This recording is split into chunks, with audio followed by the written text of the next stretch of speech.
সরকারি চাকরি ছেড়ে কোয়েল পাখির খামার গড়েছেন শহীদুল ইসলাম শহীদ।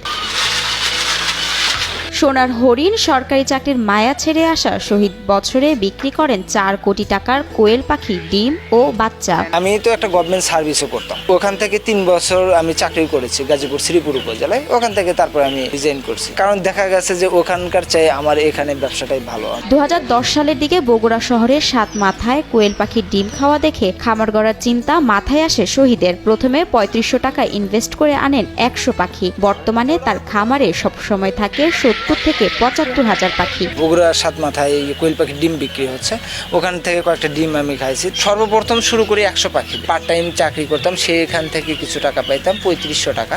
এখন বর্তমানে আমার 70 থেকে 75 হাজার পাখি সবসময় থাকে আমার কোয়েল পাখির খামারে। 2 বিঘার উপর খামার গড়েছেন, বানিয়েছেন বাড়ি, গড়ে তুলেছেন মা কোয়েল অ্যান্ড হ্যাচারি। তার এই খামারে আছে জাপানি জাতের কোয়েল পাখি ও জাম্বো কোয়েল পাখি। আমার বাবার 3.5 শতাংশ জমি আমার দাদার কাছ থেকে ভাগ করেছিল, কিন্তু এখন আমি যে খামারটা করেছি ওটা 2 বিঘা জমির উপরে একটা খামার করেছি এবং ওখানে বাড়িও করেছি। ডিমের জন্য জনপ্রিয় এ জাপানি পাখি দিনে ডিম দেয় একটি করে। 45 থেকে 60 দিন বয়সেই দেওয়া শুরু করে ডিম। এটা হলো জাপানি জাত পাখি, এটা ডিমের জন্য জাপানি জাতের পাখি ডিমের পার্সেন্টেজ খুবই ভালো হয়। এই পাখিটা ডিম আসে 45 থেকে 60 দিন বয়সে। 100 পাখিতে 90+ পর্যন্ত ডিম পাওয়া যায়। আবার মাংসের জন্য কদর আছে আরেক কোয়েল পাখির, যার নাম জাম্বো কোয়েল। ওজনে হয় 100 গ্রামের কিছু বেশি। চাহিদা অনুযায়ী দেশের বিভিন্ন জেলায় পাঠানো হয় শহীদের খামারের কোয়েল। আমরা হাইব্রিড অথবা জাম্বো কোয়েল পাখিটা উৎপাদন করি। খাওয়ার উপযোগী যে পুরুষ পাখিগুলো হয় সেটা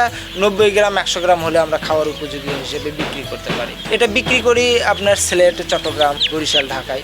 শহীদের আছে নিজস্ব ইনকিউবেটর। প্রতি মাসে 1.5 লাখ বাচ্চা উৎপাদন করেন তিনি, যেখানে সাজানো ট্রেতে ট্রেতে ডিম। তারপর তাপমাত্রা ও আর্দ্রতা নির্ধারণ করে ডিম রাখা হয় ইনকিউবেটরে। মাত্র 18 দিনে ফুটে বাচ্চা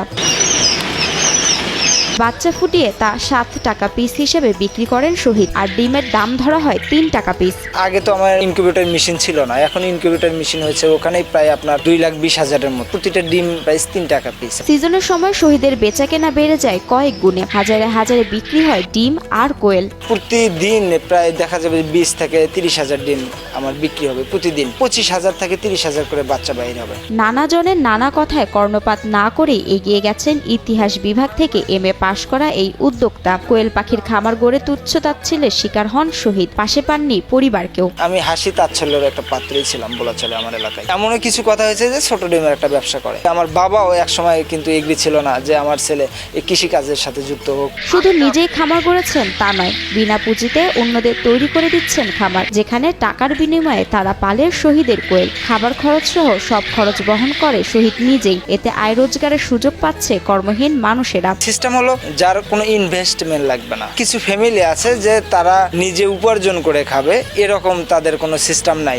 2000 পাখি নিচ্ছে, 2000 পাখির পিছনে 4000 টাকা পাচ্ছে। ও জাস্ট খালি 25 থেকে 30 দিন পালে দিচ্ছে আমাকে। কারেন্ট বিল, তুষ, ঔষধ কোনো খরচা দেওয়া লাগবে না। ঠান্ডাজনিত সমস্যা ছাড়া অন্য কোনো রোগবালাই নেই কোয়েল পাখির। রোগ প্রতিরোধ ক্ষমতাও বেশি। অল্প দামে পুষ্টির চাহিদা মেটানো এই কোয়েল পাখির প্রসার হোক, এমনটাই চান শহীদ। আমি এই কোয়েল সেক্টরটাকে আরো এগিয়ে নিয়ে যেতে চাই পুষ্টির চাহিদাটা মেটানোর জন্য। যে অনেকটা ফ্যামিলি একবারে অল্প দামে যে একটা পুষ্টি 3 টাকা হলেই কিন্তু একটা পুষ্টির চাহিদা মেটে। তো অল্প দামে প্রোটিনের চাহিদা যে অন্য কোনো এরকম প্রোটিন নেই।